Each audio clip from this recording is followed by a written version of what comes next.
I hope you guys are ready for it because it's time for back to school.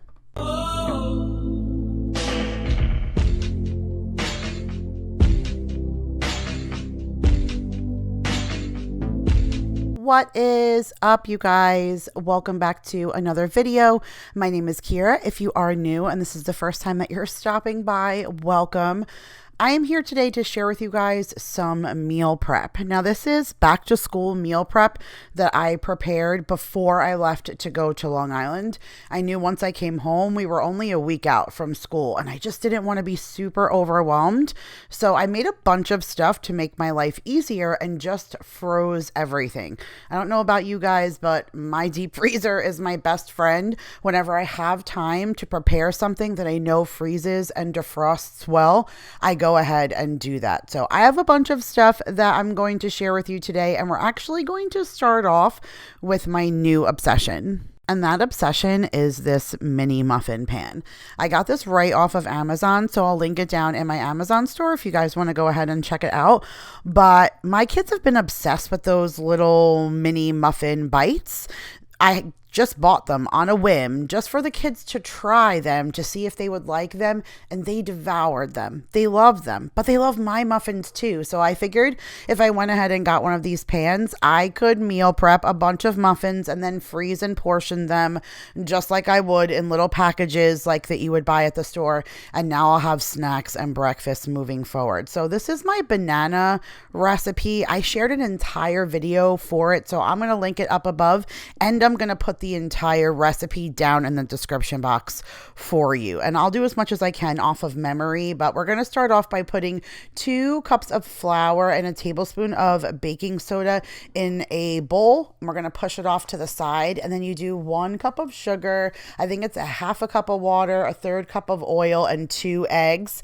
And then you mix that together, and then you combined your flour and your baking powder, and then your egg and sugar mixture. You go ahead and you mix those together as much as you could. It's going to be hard because it's still a little dry.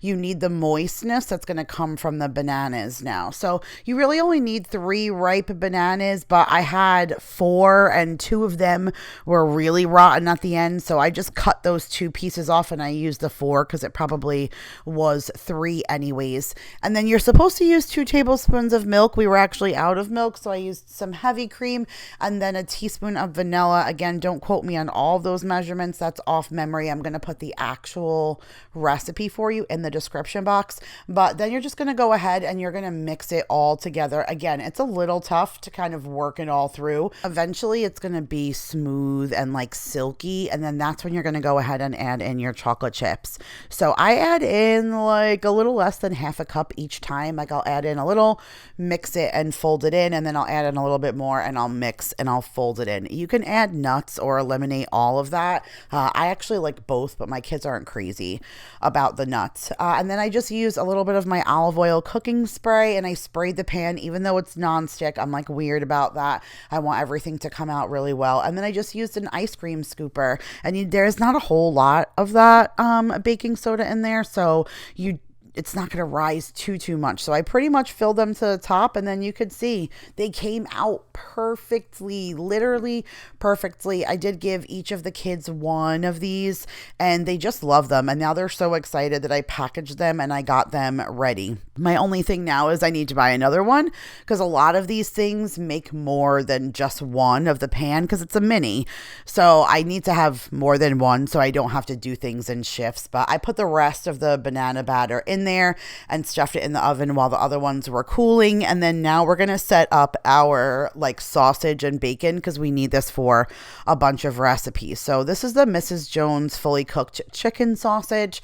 I like to heat it up in the oven or on a skillet. Don't stick it in the microwave. It really gets super rubbery. And then I have a pound of bacon here. This is a big sheet pan I also got off of Amazon. It's like a restaurant sheet pan and I love it because when I want to cook like multiple things like this, they're so much room. So I went ahead and slid that into the oven, 350 degrees. I want to keep my eye on that. And then I brought out my Instant Pot. So we're going to add in 1 cup of water to the Instant Pot, and then I'm going to split the eggs that I have left. I have 2 projects that I want to do with eggs, and I didn't want to buy any more because I was leaving. I wanted to be able to use what was left. So I only put 8 in here right now, but I knew that Mason was going to enjoy some hard-boiled eggs before we left. And I put it on high pressure for 5 minutes. And once that's done, we're going to let it slow release, and then we'll put it in an ice bath. But that's after it starts to cook. For now, our muffins are done, and so I went ahead and took those out and put them on the cooling rack as well. We want to get those good and cool so that we can package them in sandwich bags, and I'll share with you guys how I package them. But look how good that these came out. I was really proud of myself when they were done. I'm not a huge baker. I feel like I'm more of a cook, but I feel like those really came out good. I enjoy this pan. It made cooking easy. So you can see that we had hit our 5 minutes. I let it slow release, and then I took them out and I put them in a ice bath, and they're cooling right now, waiting to be shelled. And now our sausage and bacon is done. So I put the sausage in 1 container and put it off to the side, and then I added a little bit of paper towel to catch some of the grease in another container, and then I loaded the bacon onto it. So that I always keep in the fridge for everybody to pick on as they want to go, but in this particular case, I actually made it because we're going to use it. So these muffins, I thought 3 of them were perfect. All I could think about was defrosting some of those muffins, 3 of them in one, and then a banana or something would be absolutely perfect for breakfast in the morning. So you'll see how all of those are packaged in just a minute. And then I don't know about you guys, but if you've never tried making cookies on a pizza pan, it's a great idea. It works out fantastic. You can tell the pan was dirty because I had already cooked those confetti ones on the bottom, and then those were churro cookies that you just saw me bake off. These are just regular place and bake cookies, but you'll see I'm doing the same thing with the sandwich bags. I'm putting 4 cookies in each sandwich bag so that I can separate them, and I'm freezing them. This way, once a week, I can take a package out. It'll give the kids some cookies for school and some for snack, but I thought that was perfect to separate them. I put them in 1 giant Ziploc bag. I did leave some out for now, but I figured those are going to be really easy to pull out for snacks for the kids for lunch.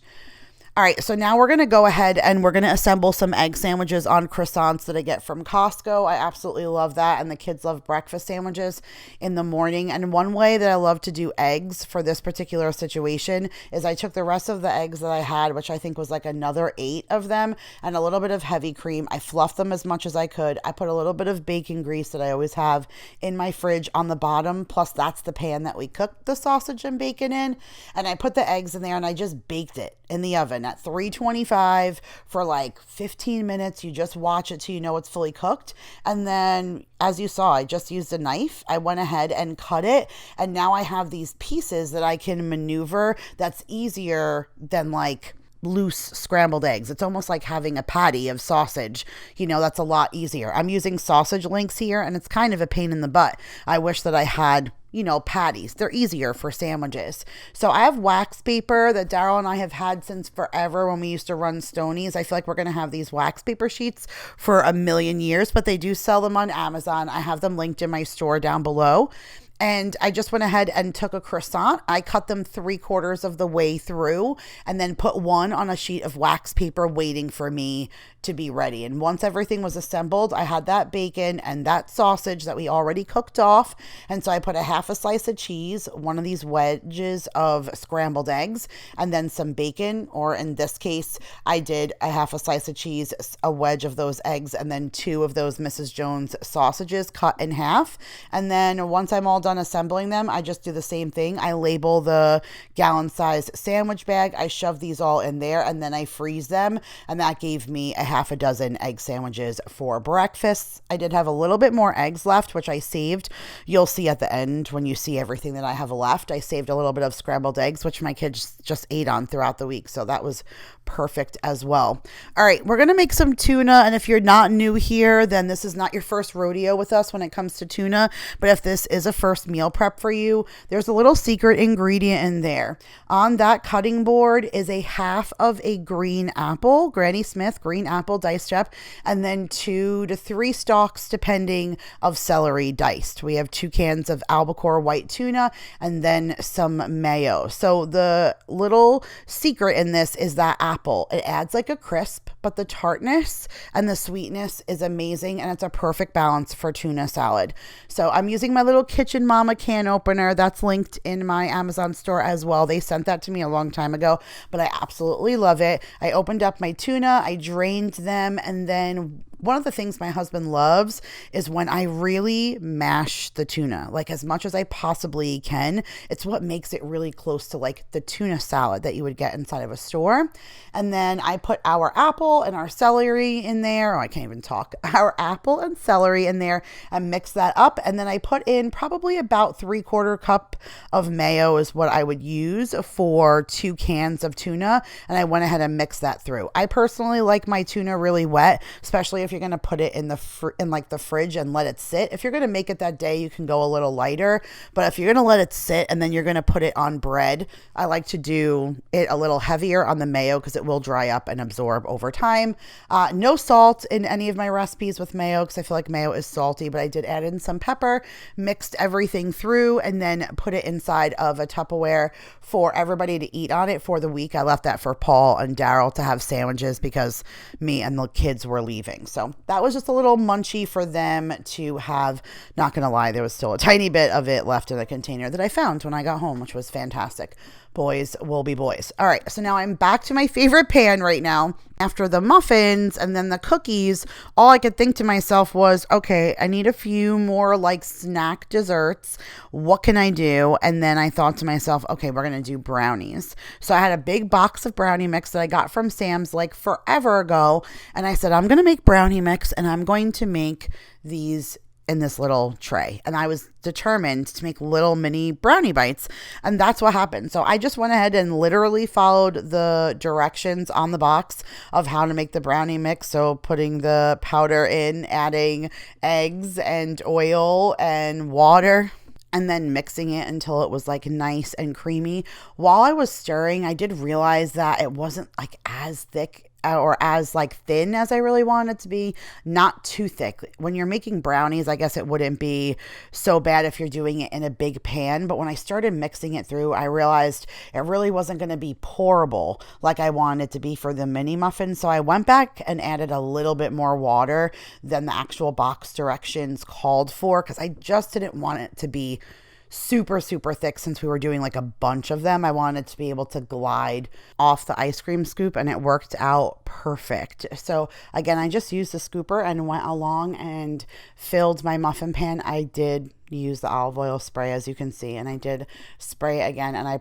will always do that over and over again. I mean, I even suggest doing that. I even spray inside of my liner when I use crock pot liners, and you not even need to do that, but it's just, I hate when things stick. But that was it, you guys. I put them in the oven. I had to watch them because obviously there's not an exact timing on the box, and although these are the same size as the muffins, I only did 2 in a sandwich bag as opposed to 3. I felt like for a muffin, yes, but for brownies the kids didn't need 3, so I only put 2 in there. But you can see I went ahead and stuck them in this bag, and they're in the freezer. So I already have brownie bites for the kids. And on top of that, you guys, I made dinner that night. So that was leftover corn on the cob that you saw. We have our tuna salad. We have pasta salad that I made that night, and the leftover ribs. That was what was on the bottom. There's our leftover scrambled eggs, and then our hard boiled eggs. That's the leftover sausage and bacon that we didn't use to make the croissant sandwiches. There's all the banana nut muffins, the 2 kinds of cookies, and then the croissant sandwiches. So that was like day 1 of my meal prep in that week before I was leaving, but I had one more day in mind with just a few other things that I wanted to set up and prepare. The other thing I wanted to set up and prepare and share with you guys, and I share it almost every time, is my ranch dressing. Whenever I mention to you guys that I make it, someone always asks me if I could share it. I share it over and over again. So I know those are new people coming in who haven't seen a past meal prep. But you guys, you can make ranch dressing at home. It is really simple and really easy. And I was trying to convince my mom to try it because all they do is constantly buy the bottles of Hidden Valley Ranch already made dressing, like from Costco or whatever. And I keep trying to explain to my mom, I use the Hidden Valley Ranch seasoning mix. So as much as you love the ranch dressing, it's still the same, but I add cracked black pepper and garlic to mine. And by me making it myself, I can control the consistency. It's not like that thin, silky consistency that comes out of a bottle. I get to control how thick and creamy it is, which I'm a control freak. I enjoy being able to know exactly how I want it. So this is a 2-quart container, and we're going to start off with buttermilk. I never used the 2 little bottles like that, but that's all the grocery store had. So I was a little nervous about proportion. I think it's just a little bit more buttermilk than I normally use, but it's pretty much half the container, a quart of buttermilk. You're going to put in a 1/4 cup of the ranch seasoning mix, 2 tablespoons of garlic powder, and then as much cracked black pepper as you desire. We really like pepper, so I mix that good and through. And you only want to mix that into the buttermilk right now. You don't want to wait till you put the mayo in. The less in the container, the easier to mix. And then now I start off by adding like a cup of mayo at a time. So I'll put in like 3-4 heaping spoons. I'll get out a whisk and then I'll whisk it together and get it good and creamy. I'll check the consistency and then I'll go ahead and go back and do it again. I keep lifting up the whisk to make sure that it pours off of it the way that I like it. And once I see that it's good, I'll give it a little taste. If I like it, then I clean up the container. I put the lid on and it lasts in the refrigerator for a very, very, very long time. I am a little sad though. These are one of those things that I taste and then I season again. I taste and I season again. And without my taste right now, I'm a little nervous. I feel like some of those things are going to be hard for me to navigate. And you can see I'm neurotic about cleaning the container because I hate when the dressing and stuff dries up and crusts around the edges. But that's it, you guys. I like to put it in this kind of container so it pours out well, but you could always ladle some out. But there's nothing like fresh ranch dressing in your refrigerator. Now, I said that this was day 2 of meal prep, but it wasn't exactly the next day, and I realized I still had some bacon in the refrigerator that we hadn't eaten, and I didn't want to waste it, but I also had some of these Grand's biscuits in the refrigerator, and I thought, you know what, I'm going to go ahead, and since I only got 6 of the croissants, I'm going to go ahead and make some bacon, egg, and cheese biscuits. And so this was the very, very, very last of my eggs, you guys. Like I said, throughout this whole video, I was being like super, super scarce over cooking with these eggs. I left the guys with none, like not an egg in there. So I went ahead and baked off those biscuits like the instructions on the box, and then I cracked whatever eggs we had left. I added a little splash of milk. I went ahead and whipped those all together, and then we're going to put that in a pan on the stove. Now, because there was only a little bit of eggs, I didn't bake it off in the oven the way that I did for the croissants. And I didn't do that because it's also biscuits. So they're round anyways.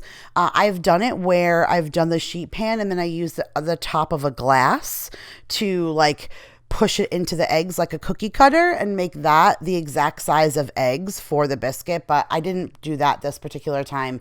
I just went ahead, put a little bit of butter into a frying pan, and then I added the eggs to that and just scrambled off the eggs regularly. Now, I was trying my best while cooking them to not make really small scrambles, like trying to keep them bigger so that they would fit on the biscuits better. But there are my cooked biscuits, and I have them off to the side. And then there is my scrambled eggs. You'll see it's like big, heartier pieces, not a lot of loose pieces, so that will be easy to assemble the sandwiches. And so here I am with my trusty wax paper and then half a slice of white American cheese, some eggs, and some bacon. And then I just wrapped them up and put it off to the side. And I went ahead and repeated that for all 8 of them, which to me is perfect because that gives me 14 in the refrigerator. Well, let me just say that's not exactly true. I left thinking I had 14 egg sandwiches in there, but being that I was so busy before I left and I was battling a headache, I was starting not to like feel good. I didn't prep a whole lot of food like I normally do. So the guys ended up eating some of these egg sandwiches. So I will have to meal prep more than I thought I was going to, but it's not a big deal. We have something to at least start off with for the first, week or so. So I went ahead, took the rest of our biscuits and put them off to the side, and they went into the freezer to, like I said, put aside for breakfast for the kids for back to school. Now I'm going to share with you one of my last things, and this wasn't anything for back to school. This was kind of for me. I absolutely love Thin Mints, and I always pack little snacks for the kids inside of their backpacks, but I never really pack anything for me. And I just decided, you know what? I'm going to make my Andes Candies Thin Mints, and I'm going to pack that as like my snack for the airplane. So all you guys are going to need is a sleeve of Ritz crackers, and then you need one package of Andes candy. I have some wax paper here, of course, just because that's something that a lot of things don't stick to. And then that's really it, you guys. I have a double boiler here, so you'll see on the back range I have a little bit of water that I'm bringing up to temperature. You don't want it to boil, but you want it to be pretty darn close where it's letting off a lot of steam. While that's starting to heat up, I went and individually unwrapped every single one of those Andes candies and then put them in there. By the time I did that, you can see the steam was coming up off of that back pot, and so I just stuck the Andes candy pot right on top, and you just let the steam start to melt the chocolate naturally. You can keep playing with it, but after a little bit of time you'll see that it melts. And then I went ahead and poured that chocolate into a measuring cup so it was easier for me to drop the cracker in there. And then you just go ahead, drop the Ritz cracker in, and use a fork, make sure it's all covered.